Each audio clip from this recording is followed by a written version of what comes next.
you ready to make a positive impact on our environment? Mark your calendars, because World Environment Day 2023 is around the corner. The National Environment Management Authority, NEMA, calls upon all Ugandans to join millions of people across the globe to commemorate World Environment Day on 5th June 2023 under the theme Stop Plastic Pollution. There will be an exhibition on the theme at Kololo Ceremonial Ground. The celebration will be combined with the International Day for Biodiversity 2023. This is how you can get involved. Spread the word in your community. Participate in cleanups in your neighborhood. Plant a tree. Opt for alternatives to Kavela. Recycle, reuse and repurpose plastic. Let your actions inspire others to follow the suit. NEMA, ensuring sustainable development, in partnership with Uganda Biodiversity Fund and the Petroleum Authority of Uganda, creating lasting value in Uganda's oil journey.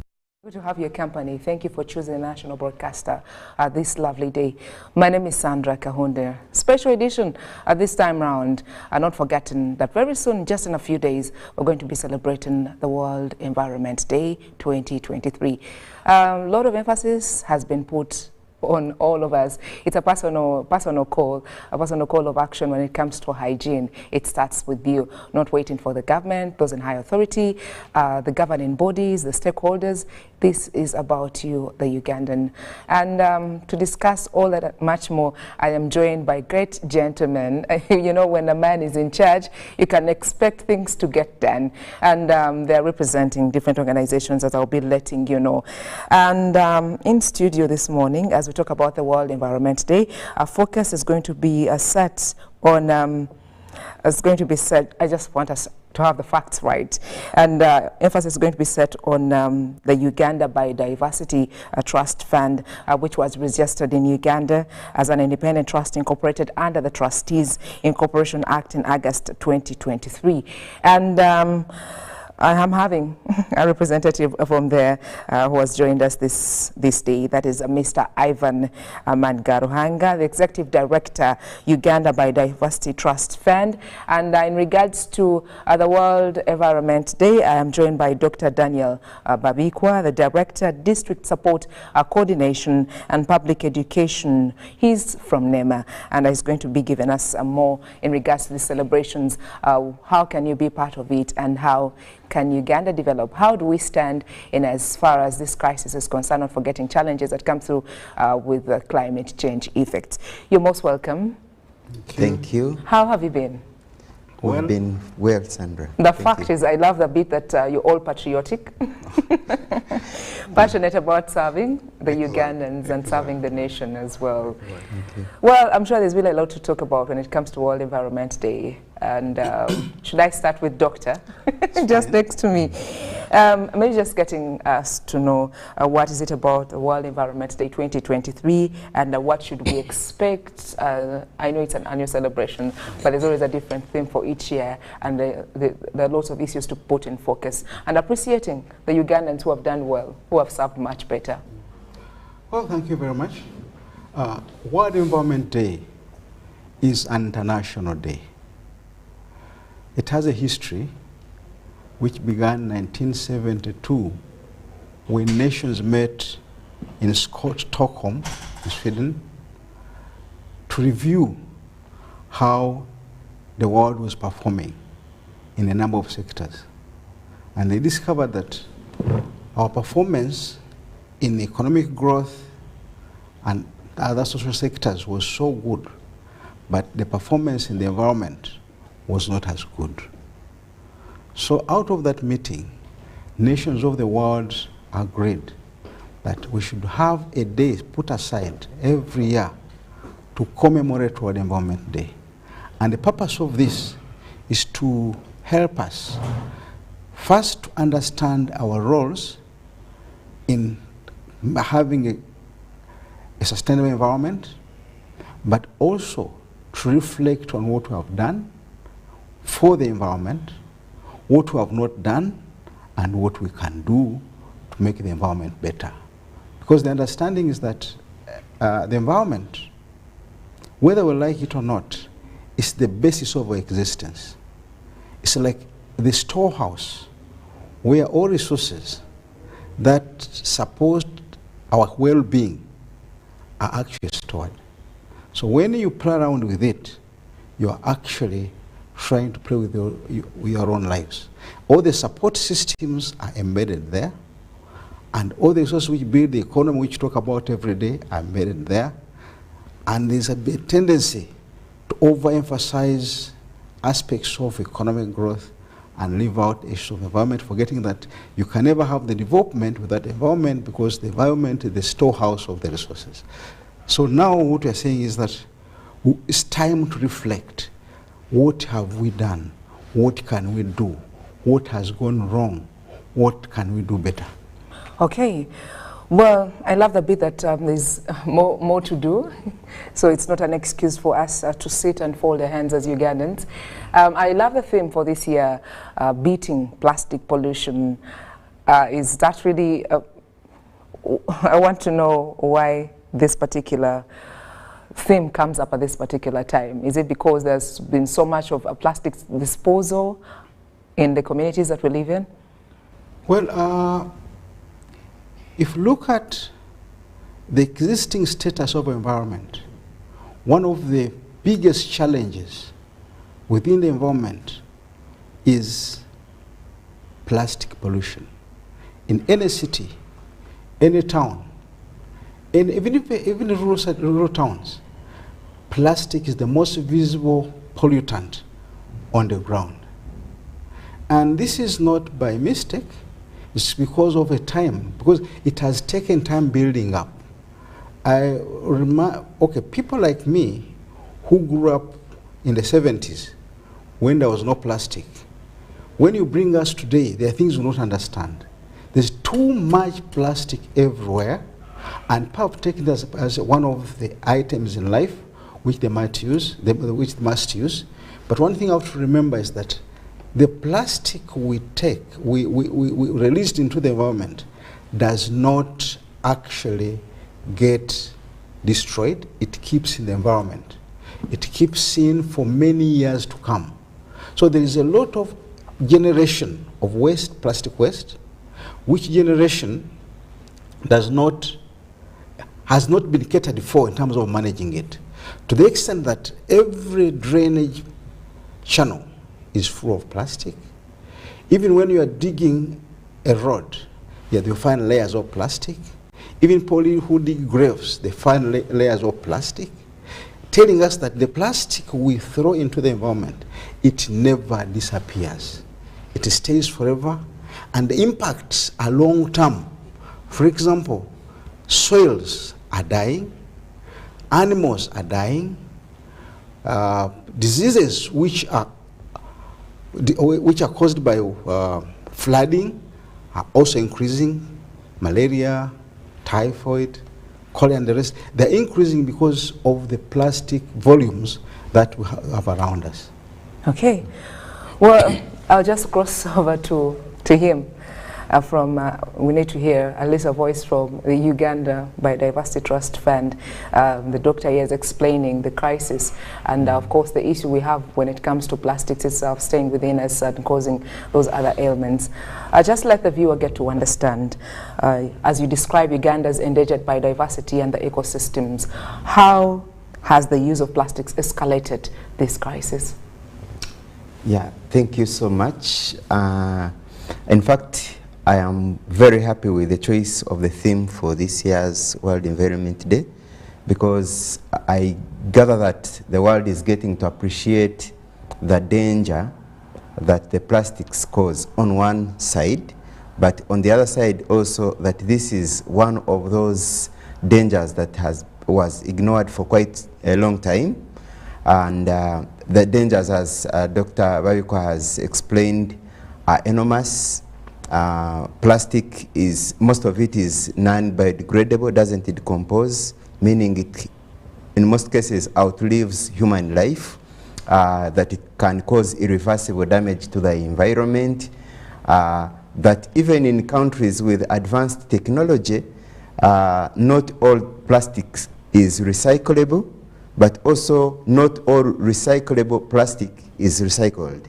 So it means that as we talk about the different habitats being where the different life forms live, the problem of plastics is making it even much more difficult for them to be habitable. We have plastic waste in the terrestrial habitats, on land, in vegetation and others. We have plastic waste in the aquatic habitats, those to do with water, lakes, rivers. I think the media was recently awash with videos about plastic waste in the River Ruiz in Western Uganda, plastic waste here in Lake Victoria, and then the oceans, because this is a global challenge, which is why it is attracting global attention. Now, just recently, the World Bank, that is 2021, published a study that showed that 41% of Uganda's land is degraded. When it's degraded, it means the land cannot perform its natural functions. If, for those of us that read the story, you will see the contribution that plastic waste has made to this escalation of degradation. There is a study by the Ministry of Water and Environment in 2022, which is just yesterday, that shows that by 2040, we may most likely have around 1.6 of our wetlands remaining in their natural form and performing their intrinsic values to the environment and to people. That is a decline from around 13% in 1996 or thereabout. And most of this, you'll find it has a relationship with the plastics. The other thing that I can say probably at this point is that, and I know maybe we'll talk about this a lot more as we move on in the show, is the aspect of what we are proposing to the world as an alternative to plastics. The importance of, one of the most important things to mark about the World Environment Day is that bit about the responsibility that you and I have in turning around this trend of environmental degradation in our respective countries. There is a tendency for everybody to think that environment management should be Ministry of Water and Environment, should be NEMA, should be Uganda Biodiversity Trust Fund, and other organizations that are working on the environment. But you see, Sandra, the national laws, and starting with the supreme governing law, which is the Constitution, establishes a Bill of Rights, one of which is the right to a clean and healthy environment. It goes ahead and tells us how you can arrive at this right, and therefore gives responsibility to each one of us to play our differentiated roles. And so that is very important, especially as we combat plastic waste and its dangers. The question I would throw to every Ugandan is, what are you going to do on Monday, on June 5th, which is World Environment Day? Is it you're going to preach about, to preach against littering with plastic material in the environment? Are you going to talk to your neighbor about the importance of environmental management? Are you going to convey in your community to clean up somewhere? Because only that way can we do against the escalating rate of plastic pollution in our communities. Maybe I'll just, for the viewer to really understand the threats that we have when it comes to plastics itself, the dangers it has posed onto us as Ugandans. I'll just give I'll just let the doctor expound more, add thoughts to the executive director right there on what the plastics pose, the threats and the dangers for the Ugandans out there, to really get to know that it's a wake-up call for us when it comes on the 5th of June, this very month, but also not to just end on the celebration day, but take it on as a role each and every single day so that we can fight this vice. Well, thank you very much.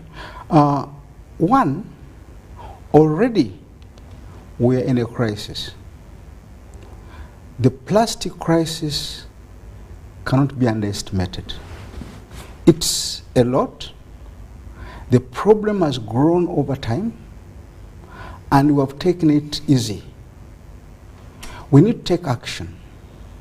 You know, when plastic emerged as a problem, nobody thought it was a problem. I think it was around the early 80s when the first plastic bags came around, people referring to them as the latest, imported from Dubai. Some of us who were in school, they were fancy and they were trendy. After some time, it became a business. People began importing, now they began manufacturing, and it became a business. The traditional ways of carrying things changed. Everybody now carries a plastic bag home. Some people carry as many as 10 in a day. But when you ask them what they do with the plastic when they reach home, nobody can ever give you an answer. Now, those plastics end up in the environment. When they end up in the environment, that's when you find them in the drainage. You find them if you happen to go to the slaughterhouse here, you'll be shocked when you go to where they open up the intestines of cows. Many livestock are dying because they ingest and fail to eat what? Fail to digest the plastics. People treat animals and treat them until they sell them. Already that's an effect on the economy. If you look at the soils, you dig anything, whether a grave or a road, you find layers of plastic laid down in the soil. That means the plastic, as my colleague said, it takes very long, it never decomposes, takes long to get out of the environment. Now when it's in the soil, it creates a new system altogether. One, the air doesn't move, the water doesn't move, and the living things within the soil, which are supposed to keep the soil alive and productive, also stop moving. So you realize that the soils die. We are complaining about infertile soils, but part of the contribution is that. Now, other challenges have emerged. Because people look at the plastics, especially the carrier bags, as convenient, they have used them for the wrong things. One, we are using plastics to carry food. When you carry meat, for example, in a plastic, the science tells you that the interaction between a plastic bag and fat creates a chemical reaction that releases the heavy metals within the plastic into the meat or into whichever food you have put. When you get home with your food, your meat, it looks good, it's not rotten, but it's contaminated. By the time you eat it, you are eating contaminated food. At the end of the day, you may begin developing, your body begins misbehaving. See, there are things we need to understand from the science point of view. When we talk about heavy metals in plastics. See, plastics are made out of hydrocarbons, petroleum material. The last residues are the ones we use to make what? Plastics. Now when they are made, see, the residues have got a concentration of those heavy metals, which are just laying there idle. When you expose them to a process which releases them, they will come out, get into the food, get into the body, and your body will begin having those heavy metals. When they reach the body, one, your body will begin misbehaving. Mm-hmm. Unlike, for example, bacteria and the rest, which can be killed if you boil them, heavy metals don't die. They reach your body and they find a new home and they start a new process. A pimple becomes a boil becomes a swollen cheek becomes a cancer. And that's what we've been experiencing. Right now, if you look at the cases of diseases which are not explainable are growing so fast. But yet, our involvement as Ugandans, we are laid back. We think It's fine. It's fine. People don't relate the dangers of what they use on a day-to-day basis on the long term. On the long term. The long-term effects at the end of the day. Exactly. Well, I'll just move back to the Executive Director, right there, Ivan. I know we appreciate and commend government at the end of the day for all the initiatives, and I know you're going to be on top of the celebrations come Monday as regards to the World Environment Day 2023. Just getting to know some of the activities that you've put in place or you've done when it comes to combating the plastic pollution in Uganda. Okay, so thank you so much again for that. There are a few activities we've done as Uganda Biodiversity Trust Fund. There is also a lot that is planned because we see this as a challenge that's just getting recognized and where interventions are just being designed. We are working with NEMA and other actors, including Environmental Alert and others that have a common objective towards combating the plastic pollution challenge in Uganda, to design a nationwide campaign that gets everybody to understand, first of all, what the challenge is, what they can do, but also what the options are. We also think that as part of that work, we should have a policy influence angle that seeks to make input into what policy shifts can be made at this point to make sure that interventions of the different actors are rooted in particular policy so that they are not hanging. So that way we get the Ministry of Water and Environment to do something through which other stakeholders, whether it is civil society, regulators like NEMA, or even the donor side, can say they are making an input into. As part of this event of Monday, 5th June, we intend to have an exhibition. We want to show people exactly what it means. Just to sort of break down what Dr. Babiko is saying, you need to let a Ugandan know that it's possible for you to fail to get food on your table just because of plastics. Because you're clogging the soil in which the food is growing, water isn't going through, air isn't going through, and therefore your soil becomes infertile just because somebody used the plastic bottle and threw it somewhere. Somebody used a Kavera polythene bag and threw it somewhere. We need to know, to show people that actually you can lose all your livestock, your goats and cows, because plastics kill these animals that we keep at home, even wildlife actually. There's a reason the Uganda Wildlife Authority doesn't allow you to enter a national park with your soda. You should get a soda inside when you get in. Mm-hmm. It's because there is a huge danger of plastics to biodiversity. And so we believe one of the approaches to doing this is by doing our best to get people aware about this. But it doesn't stop with just awareness. There should also be guidance on what is best for the environment and human life, but also the options that there are for them to apply. Now, we are working with the United States Agency for International Development on a greater campaign for natural resources management in the Karamoja sub-region, northeastern Uganda.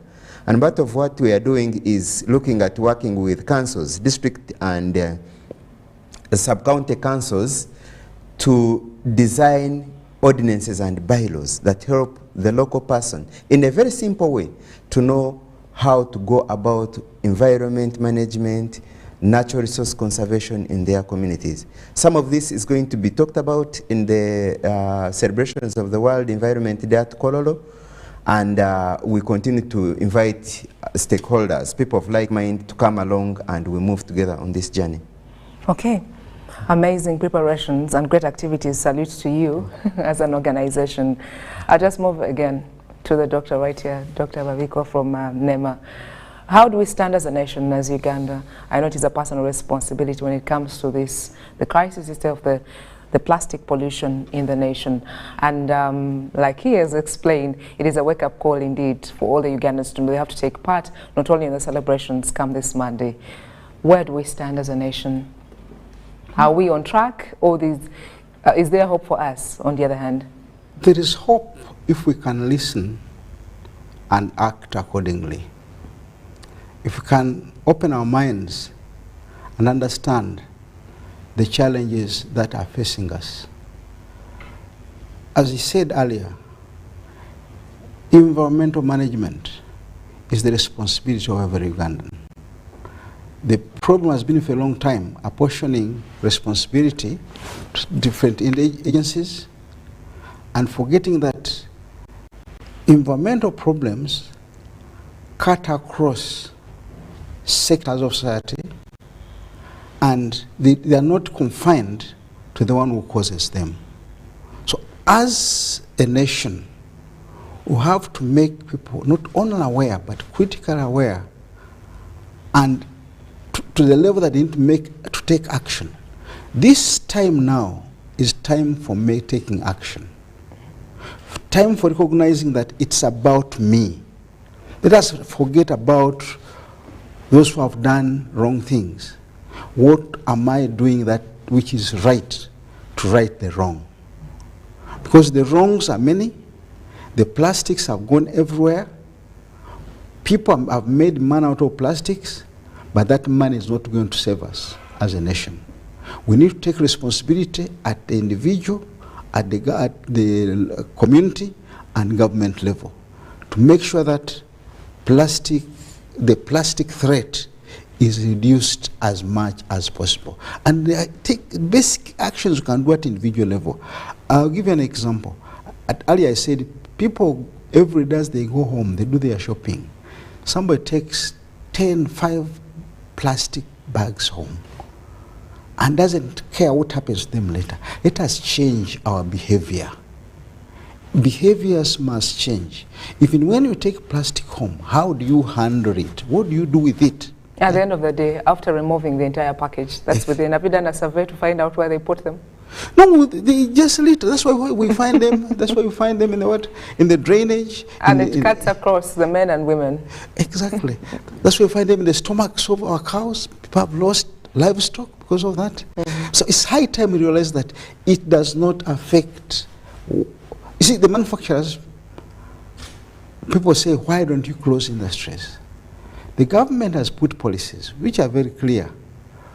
Okay, there was a time, for example, from 2009, there was the Uganda Finance Act. The Finance Act wanted a total ban. It was resisted. Then 2015, we tried to implement a total ban, and we had gone on.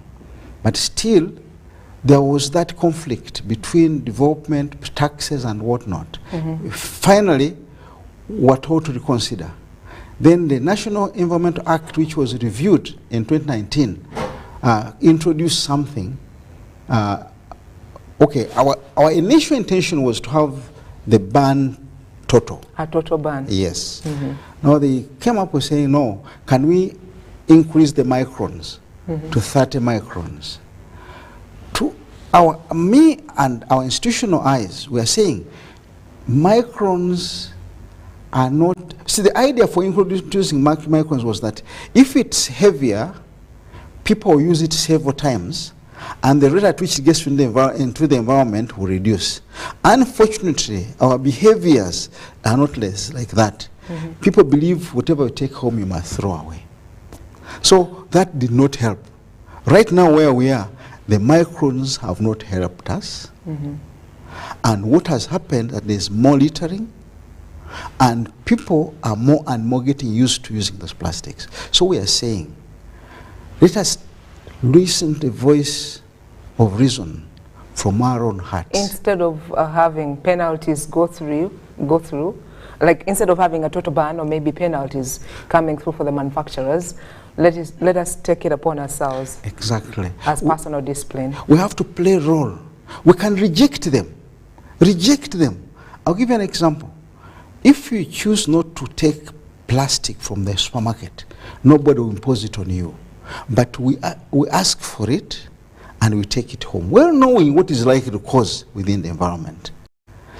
It has changed behavior. You know, before plastics came, we had ways of carrying our things.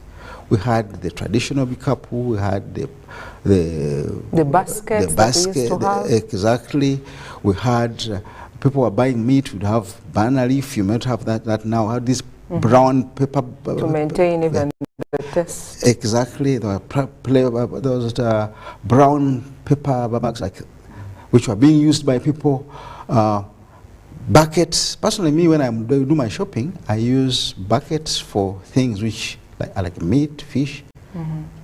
If I want to buy something like the normal groceries, I have my cup in the vehicle. You can mix it. You can. So we should get back to the traditions, the old way, the way we used to have it done and when we're doing our shopping. I'll just move to the executive director there, Ivan. We've had the explanations and the plea that the doctor is making to the viewer out there, the plea and the message he's sending out. Do you think we can totally erase or have these plastics out of the regions? What are your thoughts to it? Maybe you can share tips or recommendations. Like he puts it, we get back to the basics or the old way, like the way we used to do our shopping. What are your thoughts to it? Because I know you've been in this campaign for such a time, such a long while now.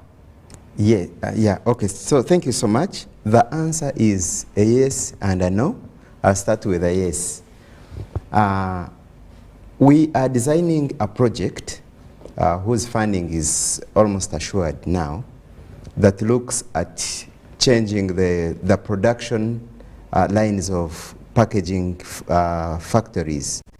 The people, for instance, that do foods and beverages and how they package them. So if you're going to buy some foodstuffs, rather than preparing these plastic bags for carrying, can you do the other degradable bags, biodegradable bags? If you're going to package a soft drink, is there another way other than a plastic bottle that you can do that? So we start with looking at the production lines and also informing how those products can be packaged in a way that is ecologically friendly. That is one. The other thing that project is going to focus on is sort of killing the demand. If there is, like Doctor was saying, if there is no demand for a Kavera, for instance, the manufacturer doesn't see sense, because now the economics of demand and supply won't balance, and therefore there is no break even, there is no profit, there is no economic sense in continuing to do that. So there is a yes to it, that we can change this. The third angle would be the policy. If at institutional, at national level, it is a no to plastics, then certainly it's a no. Our neighbors have done it. I mean, in Rwanda here, in Kenya, they've done it. The story is well known. So it is a yes, it's possible. The no, however, is that not all plastic is bad. You actually don't need to get rid of all the plastic. And I can illustrate this. Right from your bathroom, the toothbrush you use it is plastic. When you go to the supermarket to pick something to go with to office, you've seen some containers that are used to improve the shelf life of A, B, C, D. They're in plastic, but not the kind of plastic we're talking about. When you go ahead to a hospital, there is a lot of life-saving equipment that is in plastic form. So it comes back to the discipline, the understanding of which plastic is bad to the environment and how you manage it. The misuse, the use or misuse, the management or mismanagement of plastic is what is causing trouble to what we are, the sort of trouble we are experiencing right now. the policy movement towards supporting 30 plus microns that NEMA pushed for in the past was informed by a lot of research. There was a lot of synthesis done on the studies that were done in Africa and elsewhere in other jurisdictions to be able to inform what the best way forward could be. And like Doctor has said, we don't have the discipline. Even when I don't know how many times we've slapped a ban on Kavera, for instance. If you check some of the bags we are seeing, probably some of them have Kavera in them. So it's a yes, we can move if we change our behaviors and realize the danger that we are exposing ourselves and the children and their children that we are producing.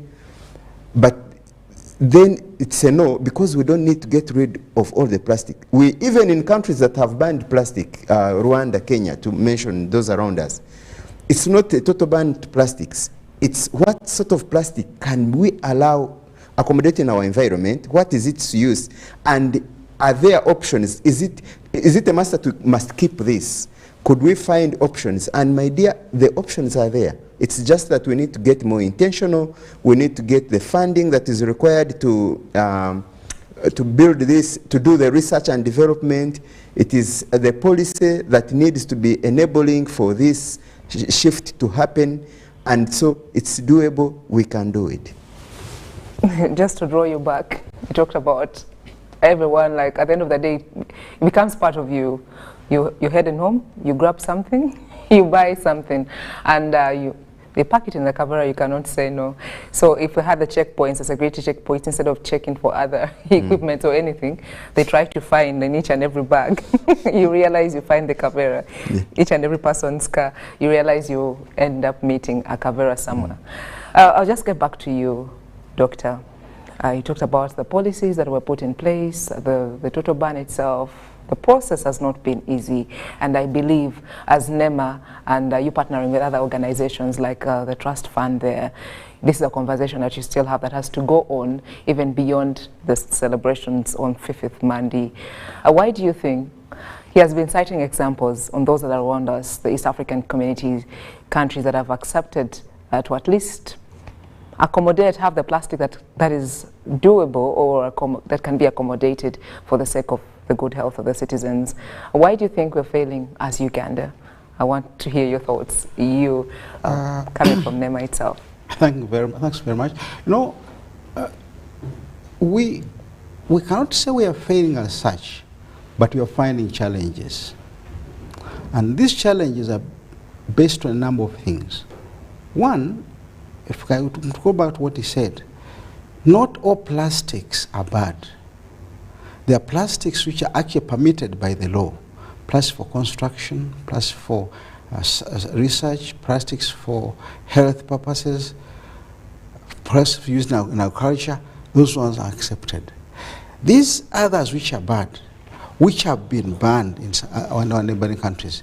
In Uganda, we have had battles. I've been at the center of this battle since 2015. And the argument was, we said, let us ban. Some business-oriented minds felt that plastics were generating taxes for the country. We went ahead and discussed with the URA, and we were convinced that the value of tax from plastics was negligible. And we, at least by 2018, we had almost convinced everybody that there should be a total ban. And that was a time when we were reviewing the National Environment Act. At that time, even the first drafts of the National Environment Act, 2019, clearly stated a total ban. But somewhere, somehow on the way, we had a challenge. This challenge came in when the law was supposed to be finalized. That's when the issue of microns came in. When the issue of microns came in, for the reasons I gave earlier, assuming that people would be more disciplined, the authority of NEMA to do direct enforcement of the ban was withdrawn. NEMA does not have the powers to do the direct enforcement. Instead, the power was the authority was shifted to UNBS. Because microns is a standard issue. And NEMA, we are not concerned with the standards. Now, that one caused some challenges. UNBS can make sure the standards are there, but UNBS does not have the kind of manpower and motivation to go and do what NEMA used to do, go out and hunt them down. And even the mandate is their conflict. So we have had a challenge. We have been trying to do as much awareness creation as possible. But many of us have one problem. Until we have seen a problem on ourselves, we can never believe it's a problem. And yet, these problems don't come that fast. It's not like a wound. It will come slowly, slowly. By the time you realize, you might even associate it with where it came from. Mm-hmm. So, we, as a nation, one, I would imagine, to be very useful to take some drastic steps. One, we need to pronounce ourselves on the bad, the destructive plastics within the environment, to reduce their presence, if anything, to stop it. So that people, it becomes enforceable when there's a clear law. But when there's no clear pronouncement, it's difficult. We've had cases where people argue, say, why don't you close industries? My colleague has talked about it here. The issue is not about industries, the factories. The industries which make plastics, the carrier bags, are the same industries which make the basins, the jerrycans, the conduits, the water tanks. So you cannot close it because of one line.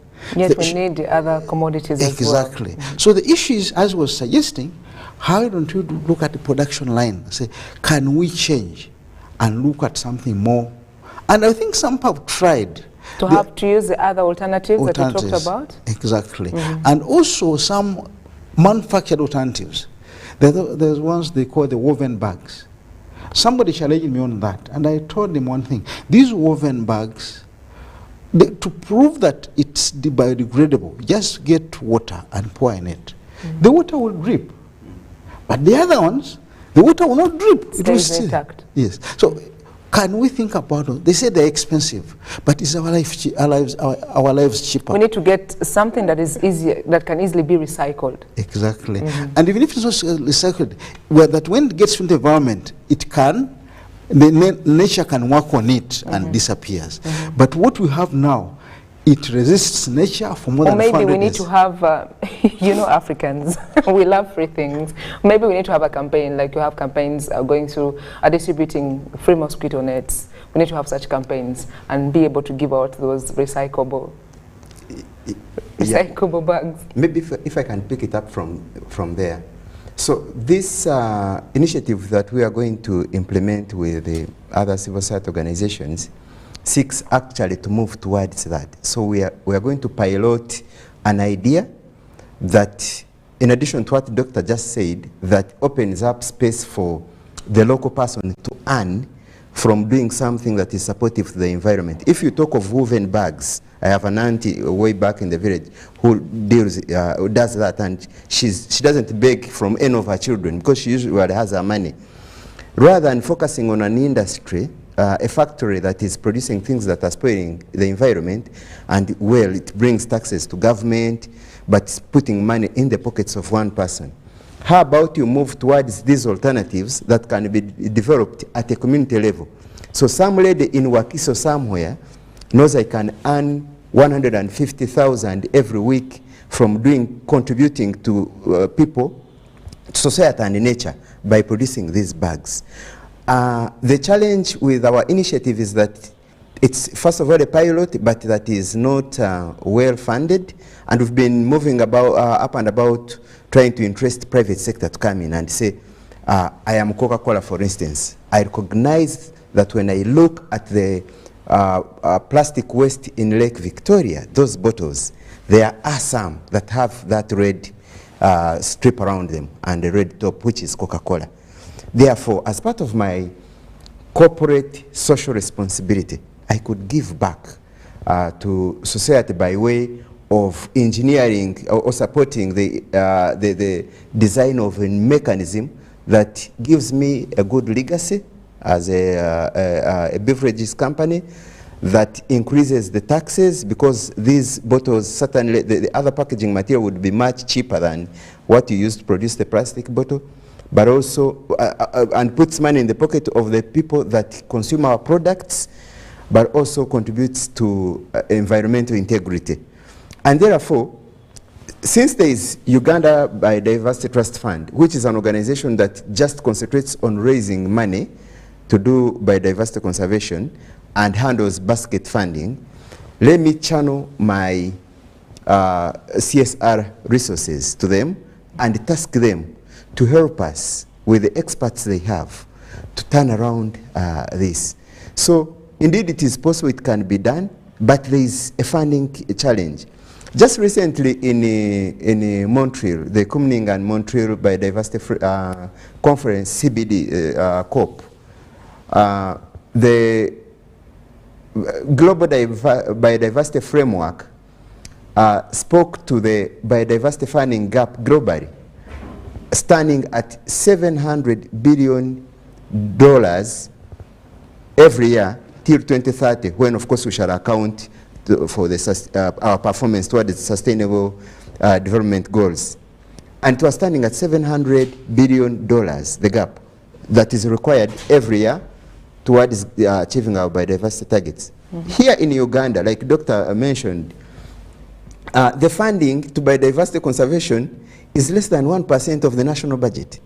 In other words, myself at UBF and others in the independent or private world have to look for this money to cover the gap, which is why we come in and appeal to missions, embassies, private corporations, and even individuals to come to us and say, how can we put our hands together? How can we raise the requisite resources for us to turn around this narrative?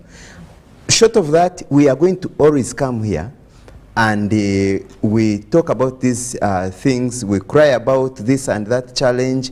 Meanwhile, the rate of environmental degradation is reducing. Uganda is a number of square meters wide. The population is nearing 45 million. It will continue to go up. We are degrading what is there, meaning we are reducing what is available for this increasing number of people. Reason for the conflicts. Climate change has not made it easier for us at all. So it's the time to come in is now. It's yesterday, but the next best time to come in and everybody to play their part is right now. Tell us about the partnerships you've had. Good thing that you're partnering up with NEMA, and you've been mentioning some of them, citing a few of them, and calling for more support from the other stakeholders. Tell us more about the partnerships that you've had so far. Okay, so if I start from the top, we've been trusted by the USAID since 2016 when we came into being as this funding mechanism that could help turn around the story of biodiversity conservation in Uganda. Around 2019, we also got into a partnership with the European Union to do restoration of degraded ecosystems, degraded habitats in refugee settlements and host communities. This work is going on in 5 districts of Uganda: Terego, Yumbe, Kamwenge, Chegegwa, and Kikube, and we are restoring over 4,000 hectares of degraded habitats in wetlands, in forests, in woodlands, and establishing woodlots as well. We have other donors, so that's not all about the donors. We have, however, partnerships with government agencies. So we have a partnership with NEMA. We have an MOU that is with the Solicitor General to formalize a relationship with the Uganda Wildlife Authority and the Ministry of Water and Environment. Just the other day we were speaking to the Petroleum Authority of Uganda, with whom there is a lot of common ground given the nature of petroleum development that's happening in Midwestern Uganda. We have also spoken to the National Council for Sports because of the state of the Uganda crane, our national bird, our national symbol, whose wetlands are being degraded, and therefore soon we may never see a wetland again. Sandra, we may be telling our grandchildren that there used to be a crested crane in Uganda, and they say, how did it look like? And you pull out that note of money and say it looked like this, but because humans wanted to enjoy their wealth, the crested crane is gone. And I keep telling people that there is no way you're going to enjoy your wealth in a degraded environment. The easiest way to illustrate this is we all want to be millionaires. You and I want to be millionaires. Just put $1 million shillings of any notes in your wallet. Hold your nose like this. Open your wallet with the other hand and try to count that money with your nose held. It will show you that you cannot enjoy your wealth with a degraded environment. There are also serious partnerships with local governments wherever we work, but also with the communities. We believe we are conserving for people.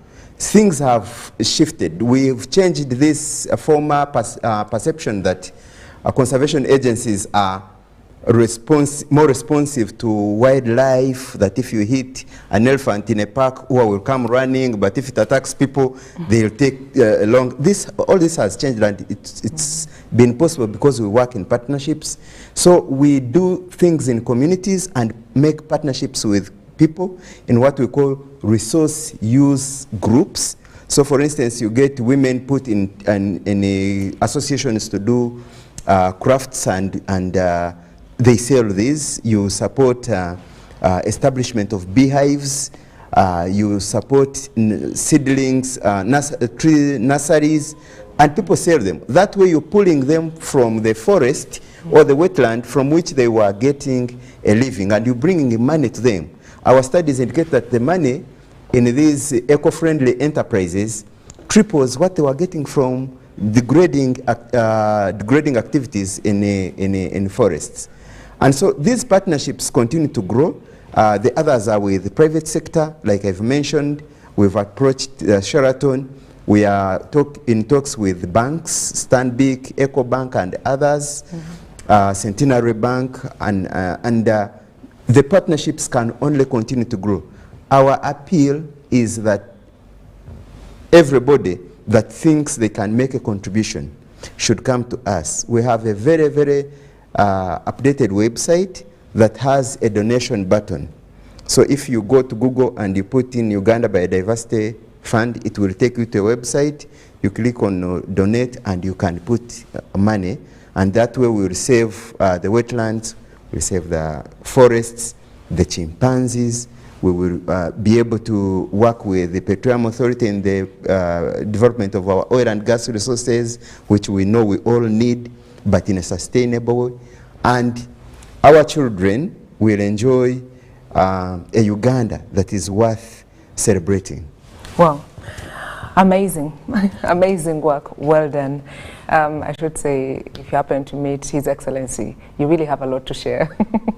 And of course, the ministry itself. I wish you could push through an appointment for me. I would appreciate it. And by the way, to mention that, I think when it comes to expressing the interest, our president has been consistent. He's been pushing for environmental conservation. I think we've been lucky to have leaders at different levels showing concern. I keenly listen to the president. I keenly listen to the Sabasajja, the Kabaka of Buganda. Their statements, their speeches never miss a bit about environmental conservation. So now it comes back to us, like Doctor was saying, to think about what we are doing as individuals, to make sure that at least we are implementing what our leaders have come out to advocate for. Well, Dr. We'll have to add a thought when it comes to that. I'm sure if you happen to get an opportunity to meet His Excellency, you will have a lot to share. And speaking of government entities, have you had support from the other agencies when it comes to the fight of pollution itself, of plastics? Well, we've had support. One, what we do, as he said earlier, we are partnering with the likes of them. We are partnering with other agencies which right now we have a very strong partnership with a consortium of actors who have formed an organization called TASOP Tonde. TASOP Tonde involves many actors, companies, agencies, and business entities. And what we are doing is to look at the key areas where we need to intervene. And we have done it in many ways. First, by creating awareness, providing information, raising issues. Then when it comes to government, we work with all governments. As NEMA as a government agency, we have the role to coordinate, to supervise, and to monitor what happens. We are working with the local governments, for example, to make sure that they integrate environmental issues in all their programs, activities, and plans.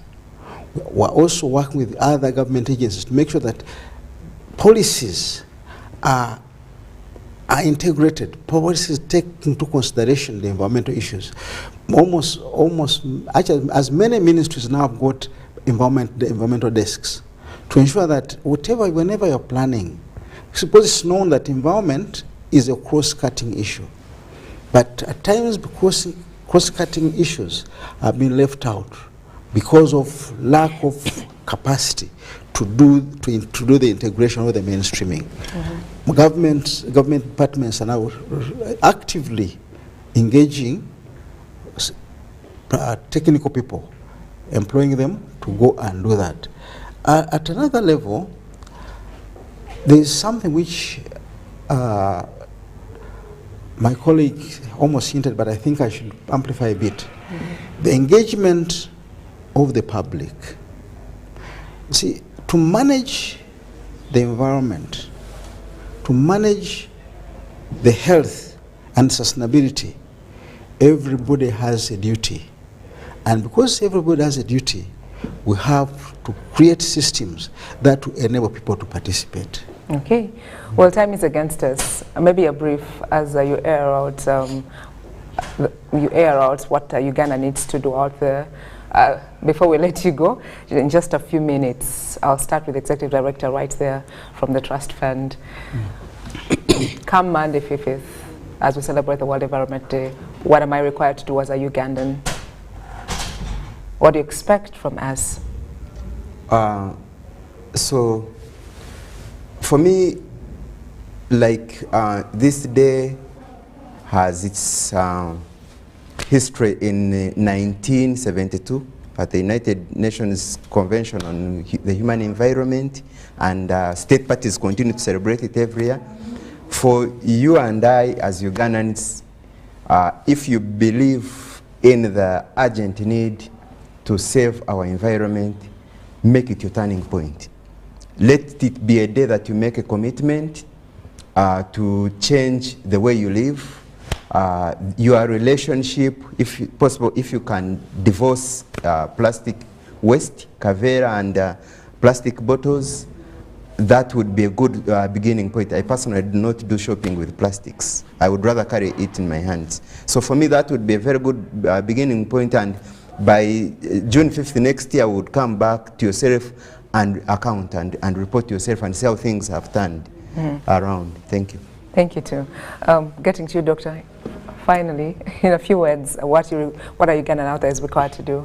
Well, as my colleague said here, Ugandans need to make a decision, a life decision for the current and future generations.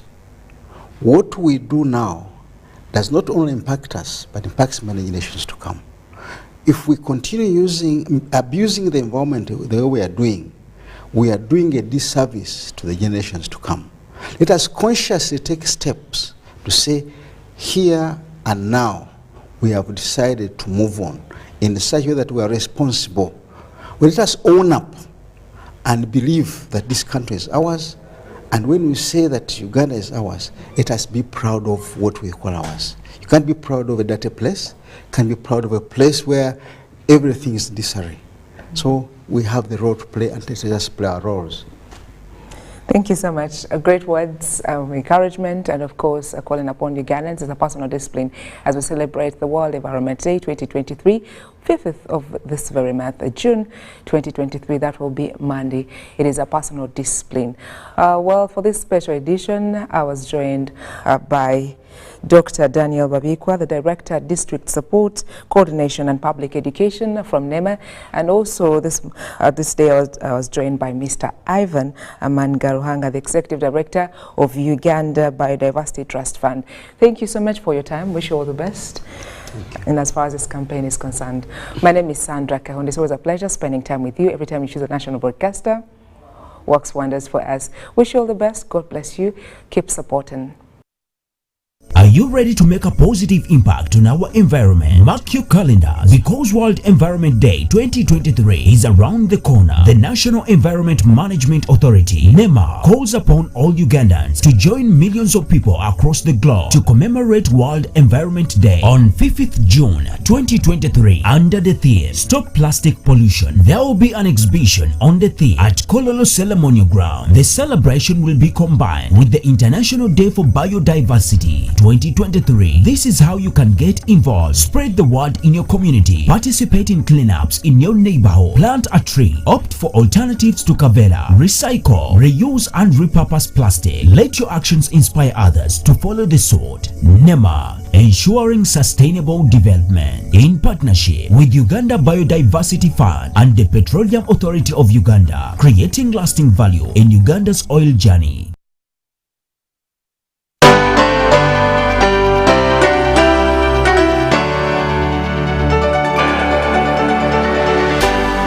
UBC, inspiring Uganda.